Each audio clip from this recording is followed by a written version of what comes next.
പെട്ടെന്ന് നമുക്കൊരു ബോധോദയം ഉണ്ടായി അല്ലെങ്കിൽ എന്തെങ്കിലും ഒരു വെളിപാടുണ്ടായി എന്നൊക്കെ പറയണമെങ്കിൽ Epiphany. I had an Epiphany during the lockdown. അതുകൊണ്ടാണ് ഞാൻ ജോലി രാജിവെച്ചത്. പിടികിട്ടാത്തത് അങ്ങനെ അർത്ഥം വരണമെങ്കിലോ എന്ന് വെച്ചാൽ അത് കണ്ടുപിടിക്കാനോ അല്ലെങ്കിൽ മനസ്സിലാക്കാനോ ഡിഫിക്കൽട്ടായിട്ടുള്ള കാര്യങ്ങൾക്ക് ഇല്യൂസീവ്. പ്രതികൂലം adverse, adverse side effects, adverse market conditions എന്നൊക്കെ പറയാം. അനുകൂലോ പ്രതികൂലത്തിൻ്റെ opposite favourable, favourable response, favourable outcome എന്നൊക്കെ പറയാം. പ്രതികാരം revenge, to take revenge on someone for something അങ്ങനെ പറയാം.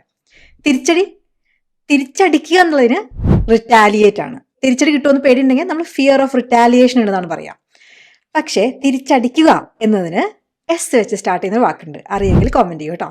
ഒരു 15 മിനിറ്റ് എല്ലാ ദിവസവും 90 ഡേയ്സിന് മാറ്റി വയ്ക്കാൻ പറ്റുമെങ്കിൽ എൻ്റെ ഇംഗ്ലീഷ് കോഴ്സ് സുഖമായിട്ട് കംപ്ലീറ്റ് ചെയ്യാം. ഡീറ്റെയിൽസ് അറിയാൻ എൻ്റെ വെബ്സൈറ്റ് നോക്കൂ കേട്ടോ.